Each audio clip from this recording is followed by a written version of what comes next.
Today's podcast is presented by Podgo. Podgo is the easiest way for you to monetize your podcast, providing podcasters with a flat rate for ad space so you always know how much you get when you include an ad from Podgo. I recently joined as a member, and you can too. Apply today to become a member and immediately be connected with the advertisers that fit your audience. That's podgo.co at podgo.co. And please put unprofessional development in the How Did You Hear About Podgo? That will give us a little finder's fee. Thank you. Hello, unprofessionals. So as you know, now we're doing real commercials, not just the silly ones that we normally do. So today I've got with me my daughter Micah. Say hello, Micah. Hi. She has an Etsy account. It's called what? Roo Makes Bracelets. Roo Makes Bracelets, okay? We'll put a link in the show notes for you for sure. So she makes some friendship bracelets. She even has one that is kind of an unprofessional bracelet where she's made the unpro letters in the bracelet. So if you need a bracelet, go to Roo's Bracelets. Anything else you want to say about your bracelets? No. Okay. Well, she's a little kid. She's 11 years old. She's entrepreneuring. You know, support her. And go to Roo's Bracelets. Click the link in the show notes. Thank you. Say goodbye, Micah. Bye. Unprofessionals, we need your help. Mealy and I keep trying to explain to the world how special we are, but they won't believe us. Here's what you can do. Check in the show notes for the link to the People's Podcast Awards. And please nominate us so the rest of the world can realize exactly how amazing we are. Enjoy!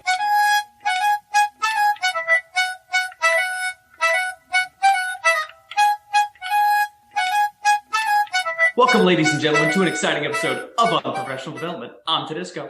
And I'm Mealy. And today we have with us Miss Amy Dahl, an awesome teacher who works with us. She's another math teacher.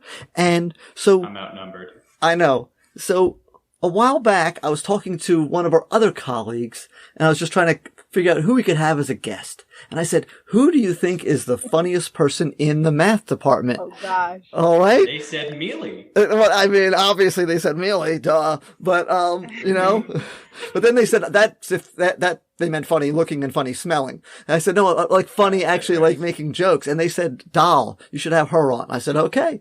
And so I said, hey, Dahl, you want to come on the podcast? She says, I don't know what that is, but, and she doesn't listen, but she said, come on, and she would, hang out with us and talk a while here. How are you doing today, Dahl? I'm doing very well, thank you. How are you all? I'm doing okay. I'm more peppy and awake than I thought I would be at this hour because, I don't know. I set my alarm for 6 a.m. today, though. Oh, God. Okay, it's approximately 10 a.m. for those of you who are wondering what time we're actually doing this. But if I'm awake at 6 a.m., something is wrong. I have to, well, when school starts, which is in like 2 weeks, I have to get up at 4:40. And so I'm like, well, I got to start training myself. Got to ease your way in.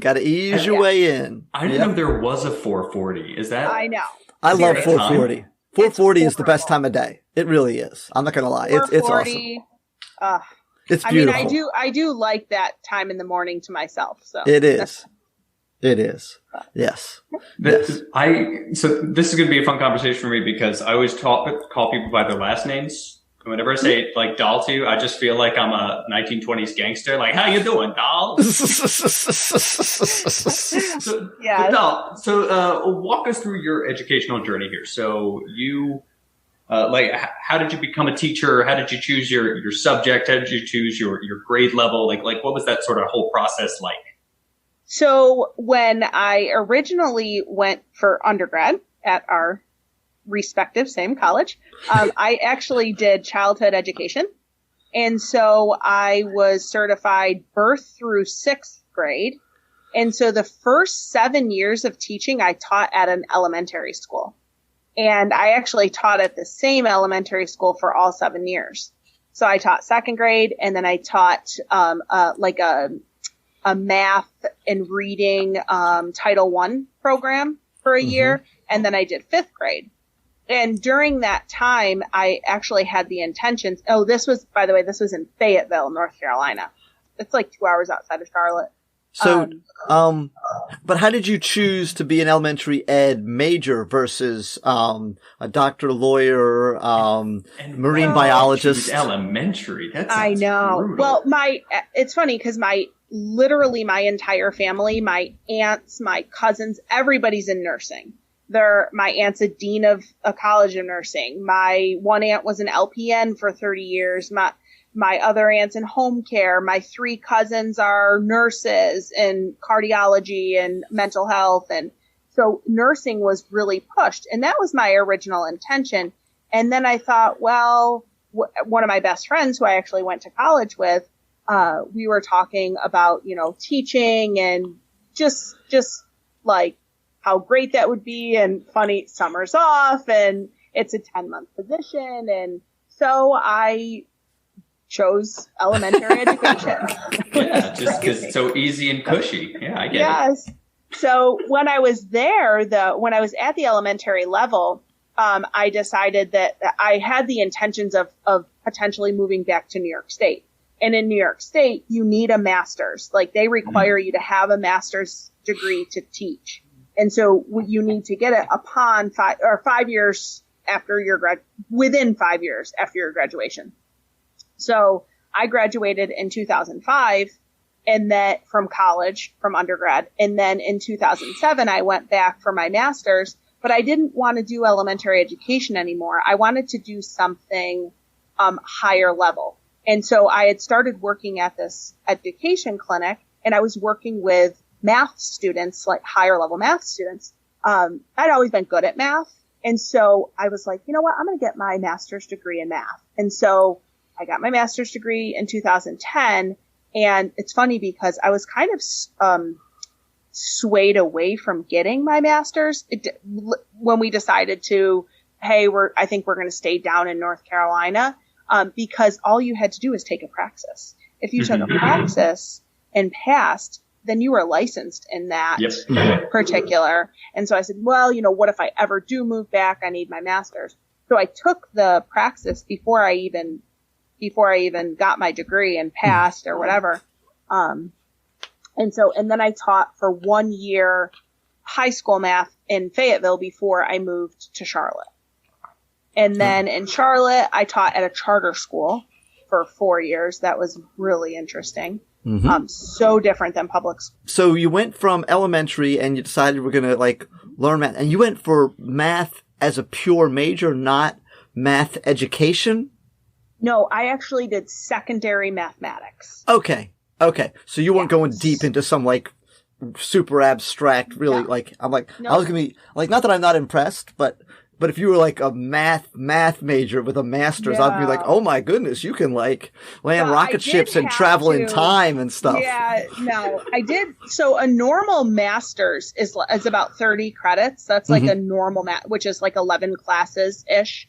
Yeah. And I ended up taking 22 classes at the master's level only because I needed, which let me tell you, the loan shows itself for that. But I ended up having to do adolescent psychology and things that I didn't have because I was I had elementary certification. Right.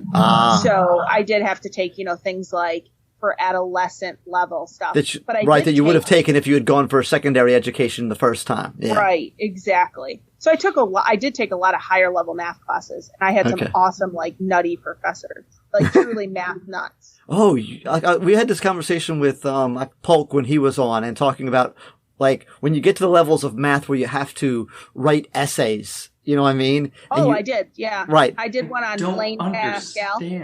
Yeah, and you meet those math professors that you're to me, and I don't know about you, Dahl, because maybe you're smarter than me, but to me, my relationship to those math professors is what the relationship some of my struggling students is to me. You know what I mean? The way I explain, just the quadratic formula to them that has their brain, exploding, these people explain something that's above and beyond that makes me go, I hear what you're saying, and, parts of it make sense to me, but I don't really, there's definitely some things that some blanks I don't have filled in as to what exactly we're discussing here. So, I definitely had I remember one distinct professor. He was so nutty. He loved the show Ghost Hunters. And he would always talk about ghost hunters. I mean, he was obsessed. I have no idea what that show is. Is that like a reality show? Exactly what it says on the tin. Is it? So they're like pretending to hunt for ghosts, and they're not pretending. No, right. They believe in their theories and everything. So did he? So he was, and he believed in it. Was he a ghost hunter? Oh, he was. He loved that show. And on nights that there was like a new episode, he would let us out early. It was like the best. He would be like, guys, Ghost Hunters is on tonight. We were like, yes.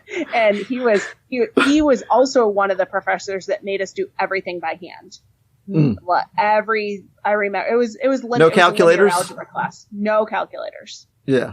I mean, I wish I saved my notebooks because it was kind of cool. Yeah. We make a lot of beautiful mind references when we have math teachers on.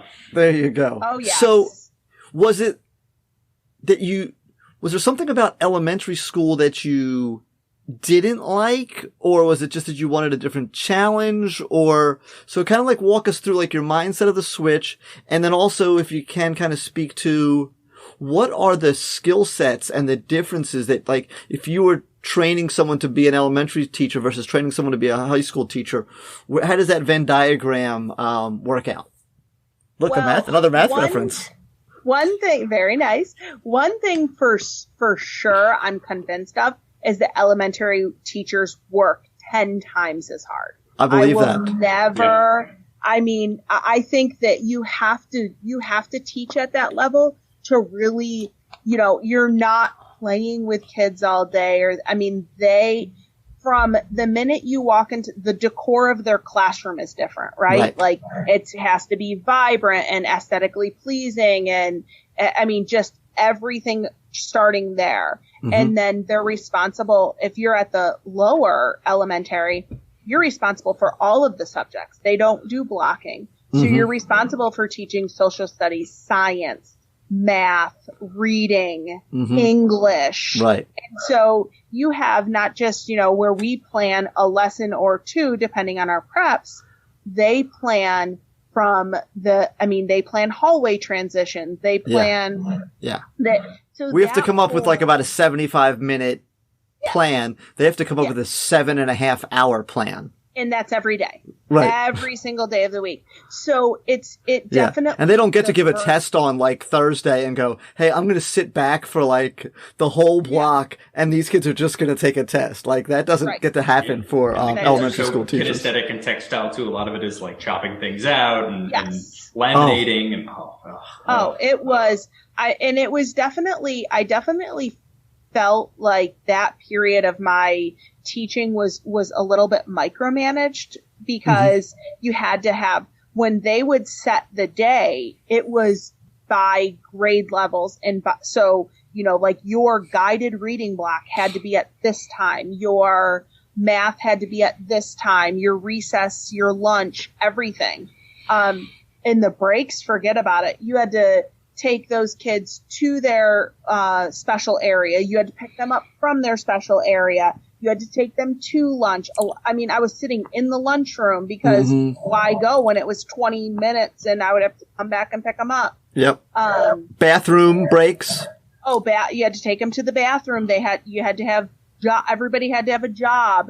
It was the planning that, and I'm not saying that I can't take that because I work. I'm a worker. I love to work. I work a lot, but it's just a totally different.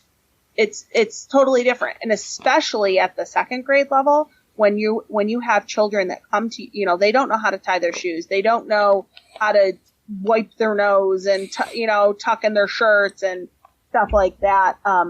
The school that I did teach at during those time was a classical school. So it was a uniform school. And so, they had so that whole thing.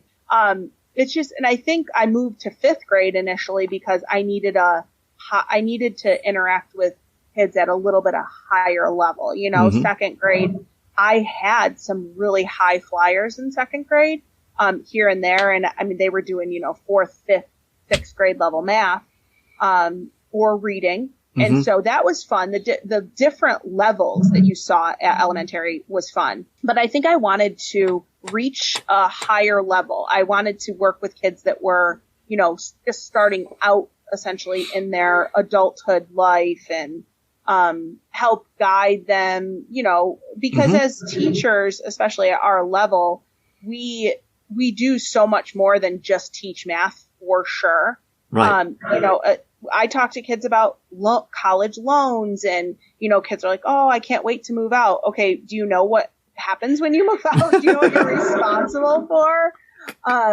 You know, groceries, bills, things like that. Talk about financial literacy is huge, I think, as math teachers. They need to know, especially nowadays, because kids will say, oh, I can get a loan, but they don't understand that that loan is really going to be like triple what they pay back or, you know, credit, things like that. So I really wanted to reach that level with kids. Okay. And so what is it though? I'm going to say, like, elementary school, we think of those teachers as, one of the words that always comes to my mind is nurturers. You know what I mean? And so how much of that and how much, I guess, like I'm saying is, so you brought us the differences. What are the similarities? What did you do with your elementary school kids that you go, hey, this, I can't do it exactly, but if I kind of tweak it like this, this thing I did with my elementary school kids. By the way, I say elementary, not elementary or whatever weird word you're using. Elementary. That's how it's Cisco. Do you say that? Elementary? I think I read that in the library. Yes, I say elementary. I know. They, honestly, every single year that part has never left me. That's how we say it in upstate. Elementary. Elementary. Dear Watson. They're like, why do you, my students are always like, why do you phonetically say, like, I sound out every syllable. I'm like, because the letters are there for a reason. Use them. The stuff that I put on my cookie sheet so that the cookies don't stick. What is that? Wax paper? Parchment paper? Oh, aluminium, or is it aluminum? Or how do you say that in a weird way? It's aluminum. Okay, so you still say that. Yeah. Okay, you don't say aluminium. I do say one weird word that I've never learned how to say right is bagel. Oh no! I know. Wow. It's so weird. I'm now in an episode of Community. Yes. I have the one word that I can't ever pronounce because I spent too much time living on Long Island is you know those tiny dogs from Mexico? Chihuahuas. Chihuahua. Yeah. Really? A chihuahua. I always struggled with Fort Lauderdale. That's a hard one for me to say. My mouth, it's too many things for my tongue to do at the same time. Can we what? I always say calm, like stay calm, like here's the palm of my hand. And my students are like, that's not right. But I don't know how people pronounce the LMs at the end. Like, I always say calm. Calm? Yeah, no, that doesn't sound right. Palm. Okay. Like, palm. Yeah. You know. Okay. Roars and draws means very different things in the South. Yes. Yes, they do. Joe, close the draws. Like, yes. Yeah, but can we just spend the next 20 minutes trying to break down Worcestershire sauce? Oh, no, let's not. Let's leave that one alone. Worcestershire.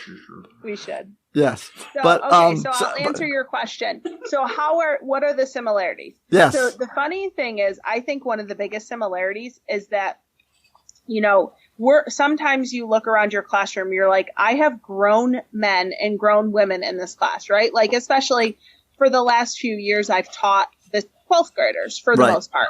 Most of my classes have been senior heavy. And like, you know, these kids are like beards and, you know, like. Right. 17, 18-year-olds. Grown men, grown women. And so, but above all, I think one of the biggest similarities is that they love to hear stories. They love storytelling, right? I could sit in front of my elementary kids and tell a story. They love to hear about your life, right? And they feel that. And that's one of the big things, like connection piece. You know, am I too personal? No, I don't think so. I think that I draw a line, but they love anything about your life, Mm-hmm. anything about your personal experiences. And that doesn't change when they're 17 or 18. Like It they doesn't. love to hear, they just love it. They love like personal stories. And Yes. sometimes you're like, oh, they just want to detract from the lesson or whatever. But no, I really think that and sometimes those are the things that they remember. Oh, yes. Anything, you know?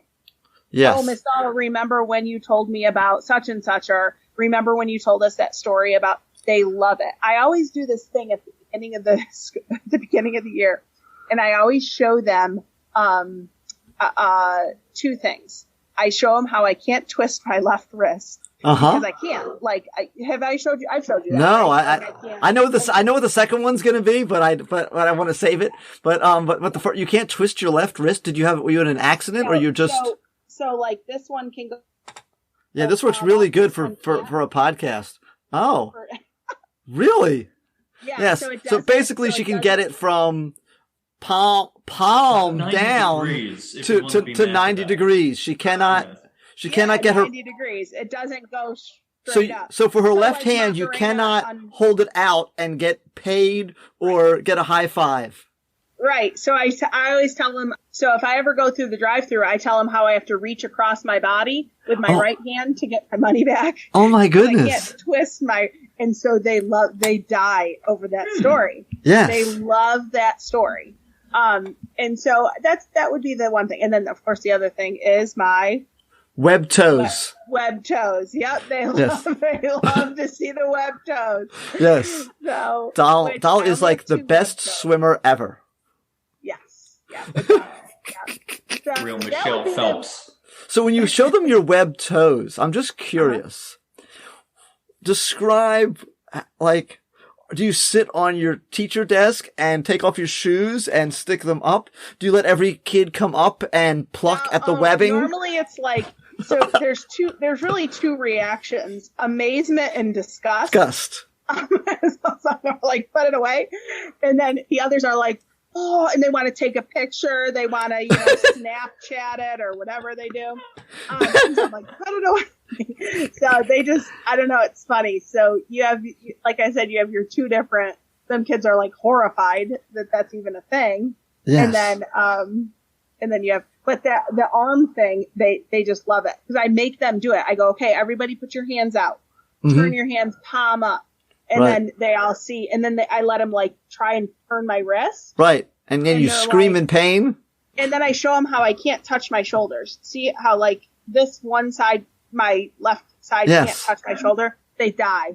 They call me like a Tyrannosaurus Rex. Oh no. So, yeah. In fact, funny off tangent, but one student one time, he was a really talented artist. Oh, God, I wish I would have saved it. I think I have a picture somewhere of it. He drew my head on a T-Rex body. Oh my goodness. I mean, it was probably in the facial of me is strikingly. I mean, he did it with pencil. Yeah. Colored pencil. And I mean, it looks so much like me. And then I have a T-Rex body.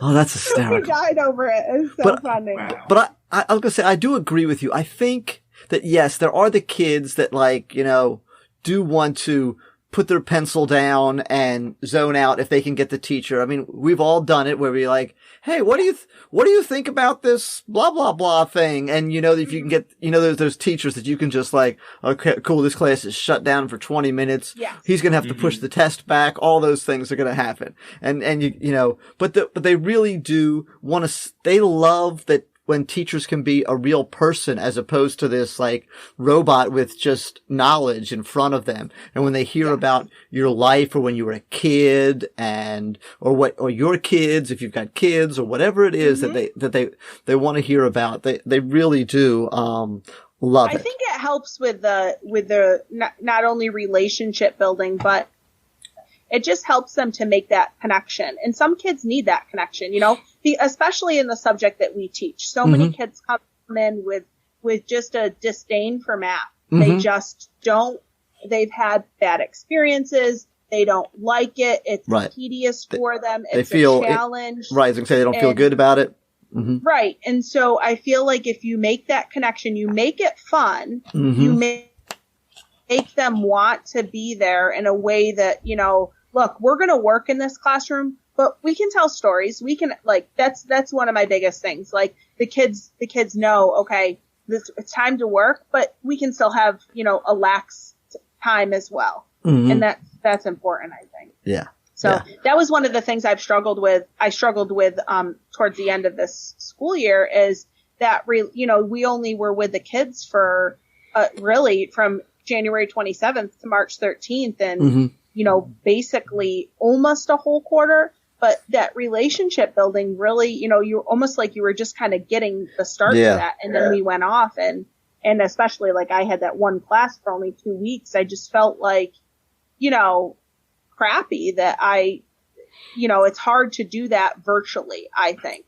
It is. And I mean, obviously we've discussed, and it wasn't real virtual learning. It was like crisis virtual learning. So we weren't really prepared. The kids, the accountability wasn't there, and all that is always big. Is that stuff. But no, I love telling stories as well. In fact, I have to, like, you know, catch myself, because I'm just a natural storyteller, and something was, hey, did I ever tell you guys about the time? Yeah. But I also use it, even they like it. And they'll bring it back up to me when I'm going over my expectations at the beginning of the year. You know? So one of the big ones I always tell is, how I don't like kids lying to me. And then I tell stories of these two different students who had lied to me.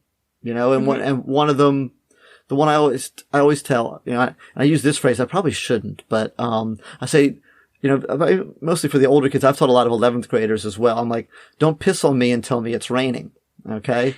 And, and the kids, like, most of them, that's the first time ever hearing it. So first of all, they're in on that. The last.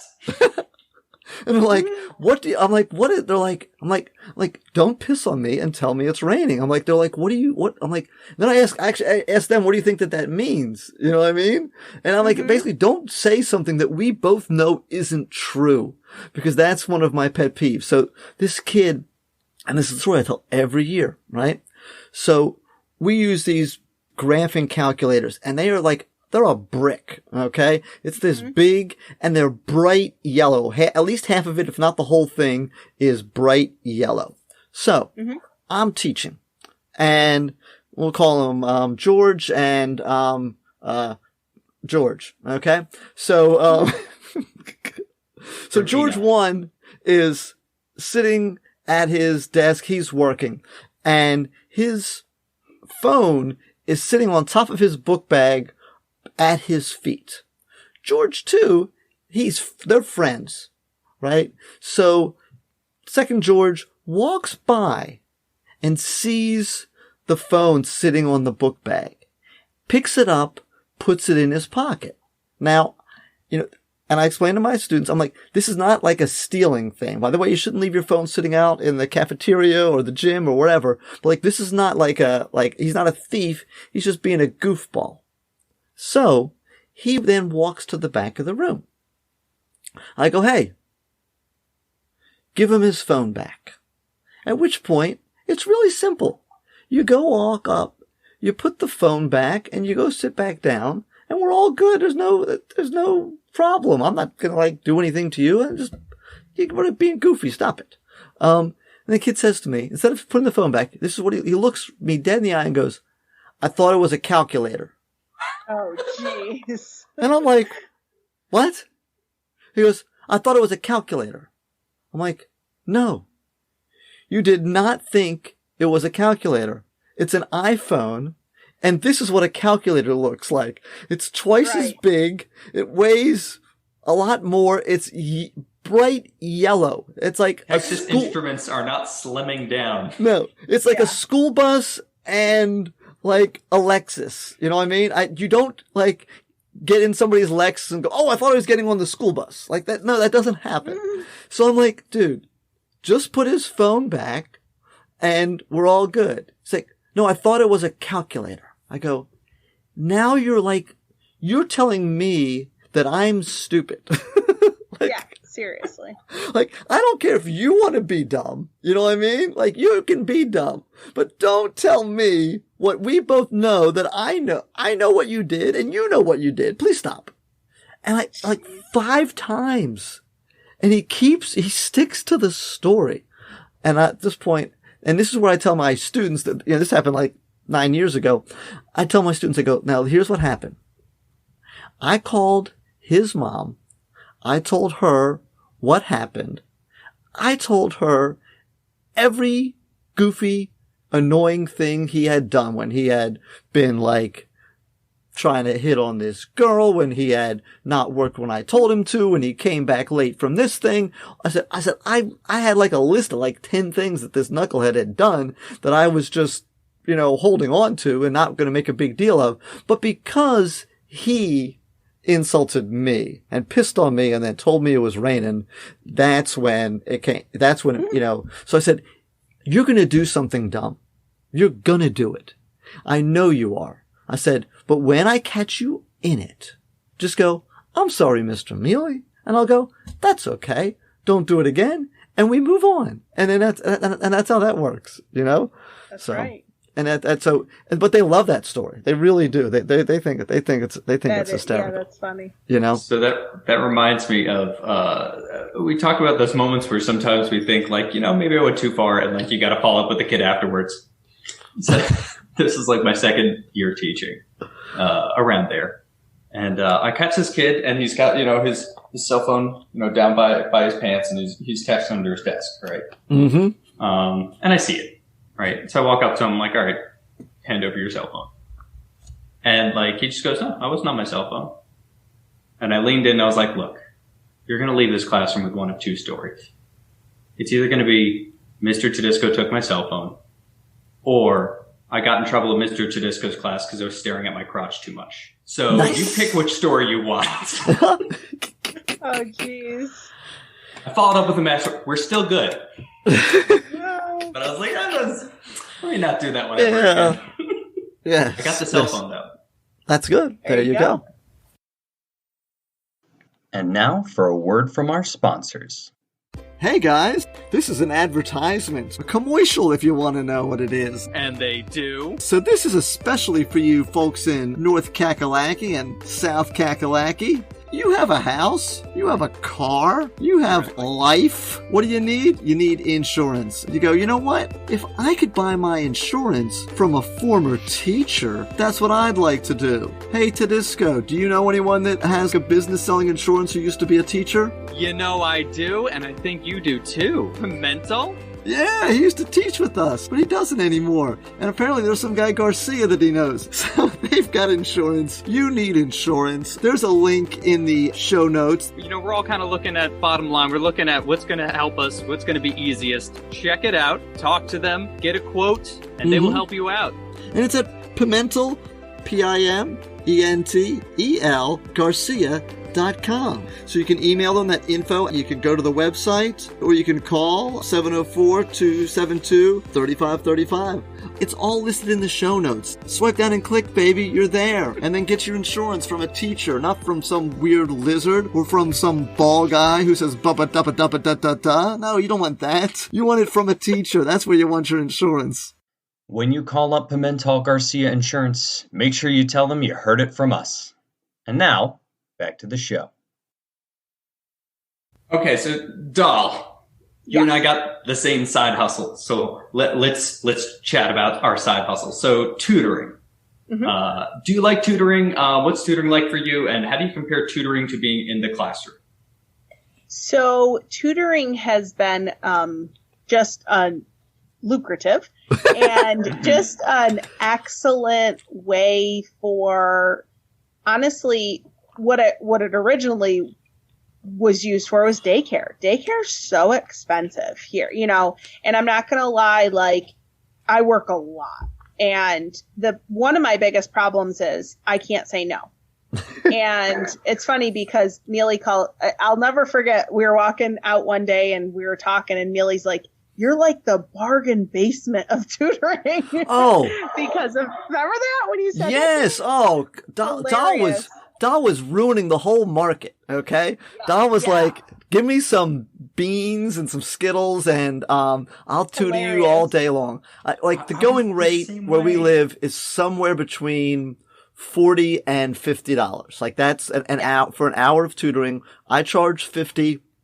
Even when I don't charge $50, I tell them it's $50 and say, because of blah, blah, blah, I'm throwing you a $5 or $10 discount. So 50 is where I start at. And then I say, here's, because you got recommended by a friend, because blah, blah, blah. Or sometimes I get two kids at once, and you go, okay, if you can find a friend and we do 2 together, then, it'll be $40 a piece or something like that. I'm with Dahl on this one. When I started, I did not like charging that much. And you were charging what, $25, Dahl, at the time? No, well, a long time ago when I first started, I was charging $20 an hour. Mm-hmm. Yeah. Then I went to $30, and 2 years ago, I think it was 2 years ago, I moved it to $40. So I only charged $40. Part of me is could I charge more? 100%. Absolutely, I could.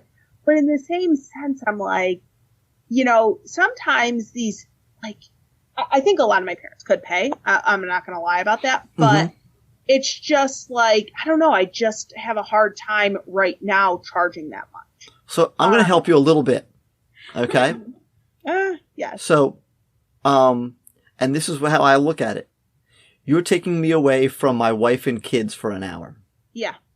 And so that, in order for me to do that, I have to say, for me to make that sacrifice, you got to make it worth my while. I'd rather skimp somewhere else and have $30 less stuff than not to be around the house for an hour. I'm not beating you up or whatever, but it kind of depends on how you look at it. But I do hear you that sometimes there is that, and Tedisco, you're saying it as well. They're taking that $50 from that person for what doesn't feel like you did $50 worth of labor. Right. But you're being paid for your expertise, not for the work, I think. Yeah.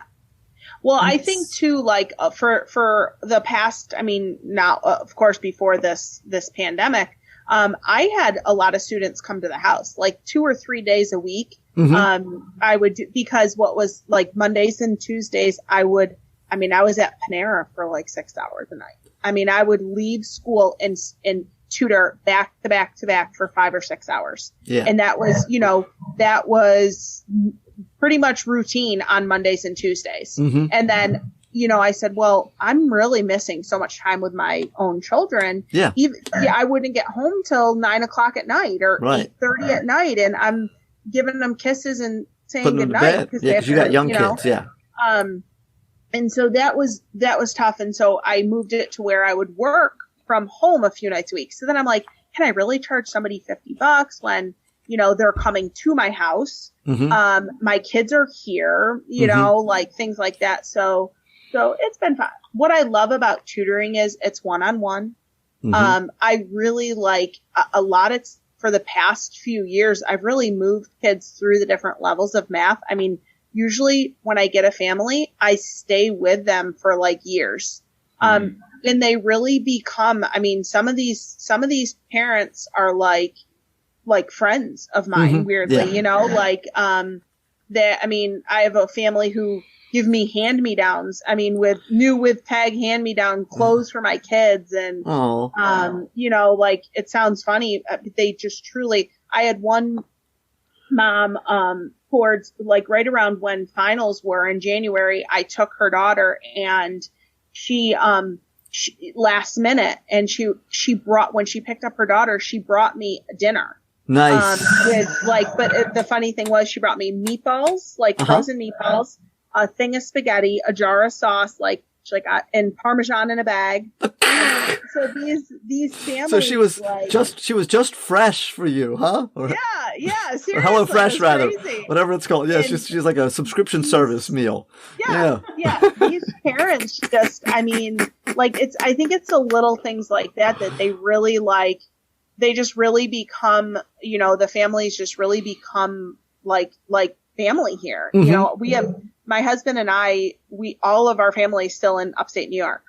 And so we have nobody here, no aunts, no uncles, no cousins, no grandmas and grandpas. Like it is just my husband and myself. And so these people, like they love like my kids and, that's important too. And, I'm seeing them through progressing and helping them. And so I've really loved tutoring and my that word of mouth, like it kind of makes you feel good when people are like, oh, I got your name from, so-and-so. And that sort of accolades that you don't really get, not that you need them, but like, it's kind of nice that, people enjoy you and your services and stuff. Yeah. So, yeah. For me, like when I'm thinking through like the pricing and whatnot, like I know some days are just not going to be very productive, right? Like some days for tutoring, you really, strike oil and kids have that really big aha moment. It's awesome. And some days you're just doing homework with them. You're just sitting there with it. And like, I can't look at that and go like, that's $50. Like I can't, like that's a real struggle for me. When now I started getting into tutoring for SATs and I feel okay charging them a little more because a lot of people will charge like up to $100 an hour for SATs. Yeah. Yep. This is insane. Yeah, if you go to like a service that's like specializing in it, it's a racket. Like when I used to work at a tutoring center, I would see like how much tuition would be. And I'm like, this is like, I know. That's like a college, like that's a semester in college that they're paying for there. I'm like, so you know what? They can spare $50 an hour for a teacher. And that makes a difference to the kids. Yeah. Yes, absolutely. Yeah. So teachers out there, don't feel bad. Yeah. No, you, like I said, they're paying for you. They're paying for your expertise. Right. You know what I mean? You go to a doctor and like, I mean, it's not $100 for them to like take your temperature and, make you say, and do all that. And you're like, oh, what that cost? That cost $100. Really? Why? But it's because you're paying for their expertise and because they're going to see things that couldn't be seen, so I think it's, I don't know. And like I said, I look at the value and I don't do a ton of tutoring. I normally take on like one or two, per semester. And then the tough thing for me is that ends up being spotty because I don't develop that word of mouth because I tell too many people no because I just can't do it. I think that sometimes I'm like, why do I work so much? But in the same sense, like it definitely like has helped me achieve like certain goals, financial goals and things like that. So it's been great. And with this summer, the strangest thing to me is this summer is the most I've ever tutored during any summer. Because people were concerned about their kids being behind and stuff like that. I've just had, like this Wednesday I have 5 straight hours. Wow. Thursday I have 6 hours. I've never worked so much in my summers ever. Normally I'm up in New York or whatever. So I think one of the things that tutoring does though, that it increases my, love for teaching and the fact like Tedisco was talking about you having that one-on-one and having that aha moment. And I think it actually does make me better in the classroom. Would you agree that it helps you, in the classroom or not? I definitely think it helps me stay current because I tutor, so like, for example, the last couple of years I've taught Math 2 and Advanced Functions. And so, those are you teach a specific content. Yeah. And so with tutoring, working on Math 1, I'm not that you ever really forget Math 1, but like my pre-calc, I tutor a lot of pre-calculus. Well, if you don't conic section, things like that you're like, you don't teach those on a daily, not daily, but like if you don't teach those every semester, sometimes you're like, what in the world? How do you even do this? And so that's definitely helped me keep current, polar and parametric, anything like really like that you don't see every sequentially. Definitely. Like things like that type of stuff. Yeah. Because math, that's the other funny thing, is that the math students think that we know all the math there is in the world, as if that's even possible. Like, oh, you don't know how to do that? I'm like, no, which I do the same thing to history teachers. I'm like, who's the opposing, presidential candidate who lost out to Rutherford B. Hayes, whatever it is. Yes, I don't know who that is. Like, I don't know every, who was the governor of Minnesota in 1894, and it's like, no, and we don't know all the math either. And we might have seen it at some point and we might have been familiar with it at one point, but we don't keep that in our head. And so it is good that is another thing the content that you're not familiar with, because which makes it, sure. you better when you eventually it might drift back in. You might find yourself teaching it for whatever reason, or they might rearrange the curriculum and throw it in a class that you're already teaching. I also think that it's helped me in just understanding that the real way to make gains with students, especially students who are behind, is one-on-one. Mm-hmm. And so that's helped me understand how to structure my lessons in my classroom. Because I'm like, okay, this kid needs me to sit down with them. Right? Yes. I can't just give a big lesson to the whole class and expect them all to learn. Right. You cast a wide net, but there are a couple that you really need to sit down with. Yes, for sure. And that's why I know we're preaching to the choir here, but class size is such a ridiculous game changer. And now we've all had, or maybe we haven't, I've had classes where it was under 20, where it was a complete nightmare, because the reason it was under 20 is because they took the 17 worst kids in the school and they put them all in one class and said, have a good time there with that. But, in fact, that's what the class was, where the kid took the kid's phone. But when I've had classes that are under 25, and I can literally, that 8 or 9 that are really, really struggling, or maybe it's 6, that you can say, okay, I can spend literally 10 minutes straight with 2 of them, or 1 of them one-on-one or 1-on-2. And all of a sudden, for whatever reason, the way their brain works, they can process it completely differently. Cause I've had, whether it's even the tutor kids that have come after school, and they come after school and then we go over something and they're like, this wasn't that hard.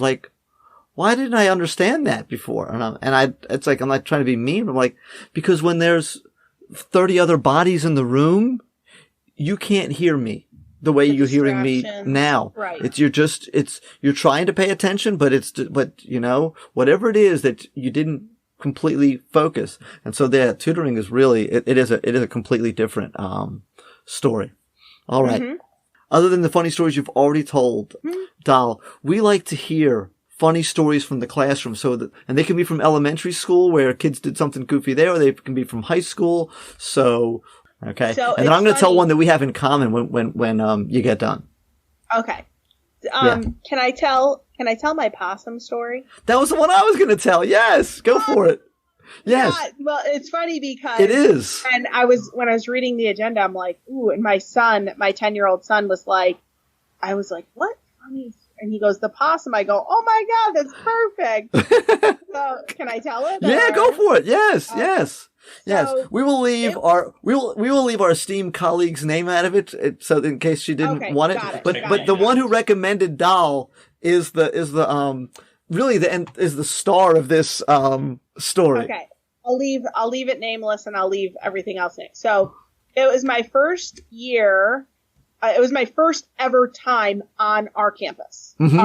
Our campus. Okay, so I got the keys to my mobile classroom. So I walk out to the mobiles, and it being my first time in my classroom or whatever, I'm like, well, I don't want to seem closed off or antisocial. Yep. So I'm going to keep my door open. Yeah. It was a beautiful day. It was a beautiful day. Yeah. It was, morning time, whatever.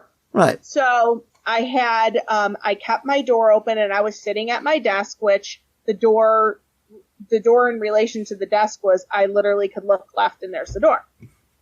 So I was sitting there typing, and I see something in my peripheral. So I look over, and there is a possum walking into my classroom. I freaked out. Luckily, did he work there? Yes. He probably did. I was like, oh my, freaked out, said many customers, jumped up on the desk. At this point in time, it now was in my classroom against the wall. And so I had just exchanged numbers with the person directly across in the mobile across from me. Mm-hmm. I mean, probably not more than an hour ago. I had exchanged numbers. So I call the person and I'm like freaking out, like, oh my gosh, there's a possum. It's in my classroom. Freaked out. She was like, what? Comes out of her classroom barefoot, walks into my classroom. Like, I feel like, where was I? Because I feel like, at what point did I come into this story? Because I remember, I've got pictures. Oh, yeah. I don't remember how because I'm very social, so I'm normally, when you're supposed to be in your classroom, hanging up posters and doing that kind of stuff, I'm normally in other teachers' classroom just running my mouth and hanging out. So at some point I walked by when she was about to go in there or whatever. Okay, so. Yeah, because somebody took some pictures because I of course was too shell-shocked to take anything. And it was a baby possum, though. So it wasn't a full grown. It was a baby possum. It was a baby possum. And so she took the top of a paper box and scooped it up into the top and walked out and casually walked down and let it back out. Now I will say this about our colleague I think this is relevant, okay? Because who doesn't like a good stereotype, okay? We love stereotypes here, right? But she is from Alabama, okay? Yes. And so I am sure there are some very sophisticated people in Alabama. But when I think of Alabama and I think of possums, it's dinner. You know what I mean? So there was, so I was giving her such a hard time about the fact that, she, must be so familiar with possums and, whether she had them in her house, whether she cooked them for dinner or whatever. Yeah, cause there was no fear in her whatsoever. Yeah, that was so alarming. And yes, it was a baby, but it's so funny because the one picture, I don't know who took it, if it was you or whoever, the one picture, the possum is like hissing in the picture and its claws it's a baby, granted. Yes. So you can see its size is small, but its feet, you can see its pointy teeth and its like claws. And I'm like, that just looks scary, Yeah, it is. So. It is odd, I guess this is just part of life, I guess, but that there have been so much wildlife on our, campus. I know. Like there is a fox that lives down like by our football field. We have geese and possums. Well, but of course I attribute possums to, you think of them kind of as rural, but they really do live a lot in cities. And we have like a large amount of students. And if I was a possum, I would go to our campus because there is never going to be a shortage of trash that the possum will find to eat. And our trailers are built on top of this little, boardwalk deck. So I'm sure underneath the deck, there is just tons of, wildlife. Yes. And candy and French fries and, oddball things from the cafeteria that possums might find themselves, interested in. Yeah. So, that was, but thankfully it was like before the kids got there because who knows what would have happened. Can you imagine if they freak out when a wasp flies in the room. I kind of do too. I'm not going to lie. Yes. But they, I couldn't even imagine. Holy moly. Yeah. That was definitely a story for the books for sure. Yes. Oh, it was a good time. It was a good time. I love that picture. Yes. So this is one that I've thought about doing, but I haven't done it, is we do have geese on our campus. And I really did want to recommend to the seniors as a senior prank to breadcrumb the geese into one of the common areas of the, of one of the major buildings where the geese would just be inside and all the kids freaking out with the geese in there. So I always thought that would be a good idea. Oh, and when I would tell teachers, I'm sure you thought that. Yes. The only thing that I hadn't thought about that someone finally brought to my mind after I told about the 10th or 15th teacher, I'm like, oh, I'm going to try and tell the seniors they should do this. And they're like, think about what the janitors will think. I'm like, oh, yes. Geese yes. do not notice that they are inside when they choose to defecate or not defecate. And so the janitors... That's the question. The janitors They clean up enough. They crap. do. They do. For real. Literally. Oh, I don't know if you know this. So this happened before I came to the school. And I don't know how they pulled it off because there had to be a team. But there was this renegade pooper at our school that I heard about from other teachers there. I mean, it's pretty close to Banksy. That would poop in the hallway. And like, so they never got caught. But they would just find like, you know, maybe they were doing it somewhere and then leaving it in the hall. I have no idea how this was pulled off. But Quick like, side note, Renegade Pooper is my least favorite hip hop artist. That sounds horrible. yes. That is another example of like, you can never figure out what the kids are going to do. Like, I know what'll happen. I know what That's what those adolescent psych classes are supposed to be for. Yeah, seriously. Yeah. The other thing I was thinking about, I don't know how funny this is, but I have this thing where, like, you know how you have certain sayings that, like, you always say, right? Mm-hmm. So, like, one of the things I always say is, "This is a dolltatorship, not a dollmocracy." And so they love that, and like I have all sorts. Something I say all the time is, "I'll go heavens," you know, like when Yes. somebody says something or does something, or you know, or they just say outlandish answers or whatever. And so mine is good googly moogly. Go ahead. Sorry. Yes. So everybody has their thing, right, that they say, Mm-hmm. and or like multiple things. I say all sorts of things. Yes. But one year, this was back when I was at one of the charter schools that I taught at. You know, it's a smaller school, of course. Mm-hmm. They published. What level was it at the charter school? Was it elementary then or elementary? No, high school. You were in high school then. Okay. Yeah. So I taught. There was only like maybe 2 of us at the higher level math. And so we taught, you know, multiple preps. But one of the things the kids did that year and surprised me with was in the yearbook, they published a page called Dollisms. Oh. It was a page full of all of the things that I always said. Oh. Like, you know, like some of the things, I would go, "I'm Amy Dahl." And because I would always go like, "I'm never wrong," you know, like that was my fiction. Even when I'm wrong, I'm right. Yes. You know, I'd say that. So Nice. It was funny, and they just published it in the yearbook. So that's just funny to me that my legacy lives on in a yearbook somewhere. One of mine, I like to say, kids will say, "Really?" I'll go, "No, mealy." Or I'll say, "I'm for Realio and I'm Mr. Melio." And then I had I know. And I had a bunch, I don't say them as much anymore, but I had a bunch of math things that would make them remember. And then I would say #Mealy Math. So I would be like, square root and squares are inverses. What one does, the other reverses. #Mealy Math. Or the base is the base.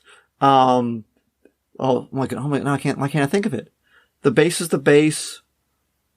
The other something, and the other 2 change place. Why can't I think of my base is the base one? Doll, do you know the base is the base one? No, I don't. For logarithms? Yeah, the base stays the base. The other 2 change place. There you go. Yes. And there you go. the base stays the base. The other 2 change place. Log goes away or shows its face. #Mealy Math. Yes. There you go. Like, see? Everybody's got their taglines, I'm sure. yes. Add to the middle, multiply to the end. 2 numbers that do this are factor friends. Oh, nice. Factoring. That's a good one. Yeah. So I have those. Yes. Which is so, and this, speaking of, I don't know why, because the #Mealy Math just I'm bringing this up. I was actually talking to my wife about this. I had this sweet, think about kids liking stuff that you do. I had this sweet girl, this about like 5 years ago. When I would say something, and there's always those kids that think you're funnier than all the other kids. You've got like these things that you think you're funny, and then there's like 3 kids that think that's funny, and then the rest of the class is just rolling their eyes or groaning. Right. So this girl, for whatever reason, she thought I was hysterical. Okay. So when I would say something funny, she would just go, retweet. Oh, Good to guess you didn't sit at the cool kids table that day. I don't know. Yeah. So she was a cheerleader. So I don't know. But, and when they went, and she was really cool because when she went to the field trip to IKEA, which, why did they go on a field trip to IKEA? That's a whole other story. I hope I'm not offending whatever teacher takes them on the field trip to IKEA. But don't our kids take a field trip to IKEA every year? They do. Gosh, The 11th graders do. Never They did heard for this. years. Yes, they go on a field trip to IKEA. And,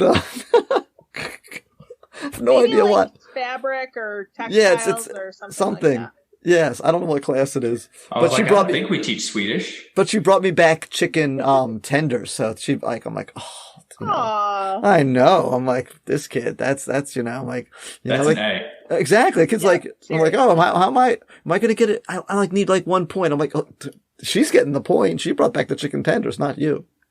Yeah. Alrighty. Thank you. Thank you so much. We really appreciate you being here. And Yeah, as we thanks, Dahl. Yes. Absolutely. You're welcome. he's really, the doll is making him, see, there you go. It's making him laugh more than it's making anyone else laugh. Yes. Yes. Alrighty.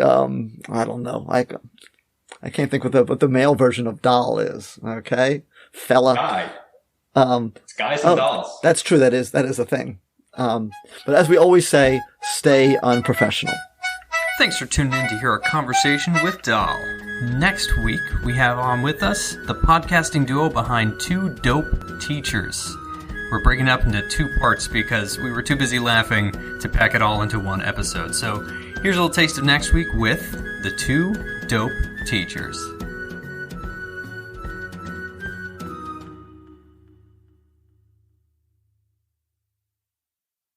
This is Mealy from Unprofessional Development.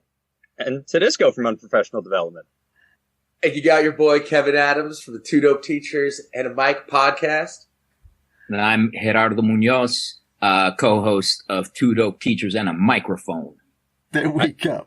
I like All the right. balance here because it's 2 dope teachers and a mic with 2 dopey teachers on Skype. That's nice. Oh, bars. That's Thanks. bars, though. That's Yes. bars, though. Yes. Oh.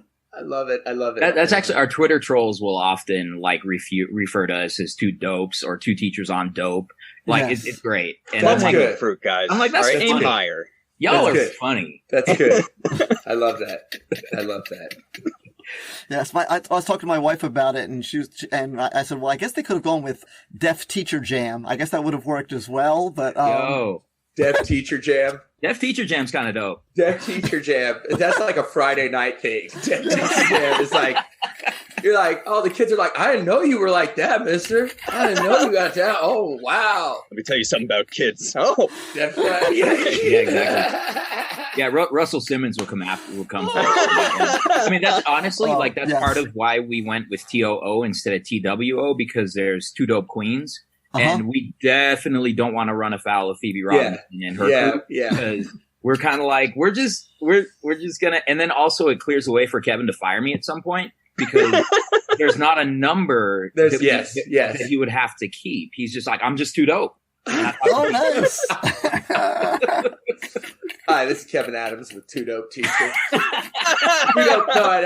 Two Dope Teacher. There was never an S. The S was overrated. Yes. That was just a typo. right. Oh my gosh. Oh. If you ever do the hostile takeover, it has to become the most dope teacher, though. That's it. Yeah, Then they can drop the T, most dope. Most dope. Yeah, dope. When you drop letters off the end, that makes them cooler. That's what French We taught really me. should have consulted That's it. you on some of these naming possibilities. I'm kind of like, man, we could start other podcasts now. Hey, Kev, what if we start like 3 other podcasts?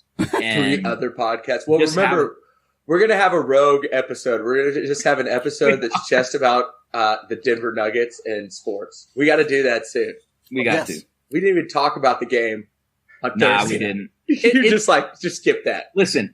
I'm not drawing any conclusions until Game 3. That's it. That's it. Okay. You know, like That Sports. seems reasonable. we're fine. It's Really? fine. It's fine. Amelia and I had a conversation the other day with I forget which of our interviews it was, but we were talking about like crashing other podcasts by pretending to be different professions. Yes. Amelia's like, let's just post as like, a NASA astronaut and yes, get an interview. That's just it. make up a bunch guys of background check your guests? We don't. No. We just check their Twitter. Could be anybody. I mean, there are certain people that we've been bothering for a really long time to come on the show. Like I'm pretty sure Talib Kweli is about to block us. Let's see. Who else have we bothered to try to get on the Jeffrey Duncan Andrade. Yes. Like Bell Hooks. Hooks. We tweet at Bell Hooks all the time. We're like, hey, come on our show. Come on our show. Come on our show. Yeah. She's like, no. This morning I was tweeting at Mahmoud Abdul Rauf to see if he would come on the show. He's responded. Like he liked. That's what she said. He liked something I posted about him. So we're definitely friends. And who is that? Definitely friends. And who is he? Like, your references are like too cool. Oh, for my me. bad. So that's right. Because y'all don't follow the NBA. Mahmoud Abdul Rauf was starting point guard for the Denver Nuggets back in the early 90s. Okay. And he used to be Chris Jackson. When he played college ball, he was like national, like All-America, guard from LSU. And he got in trouble because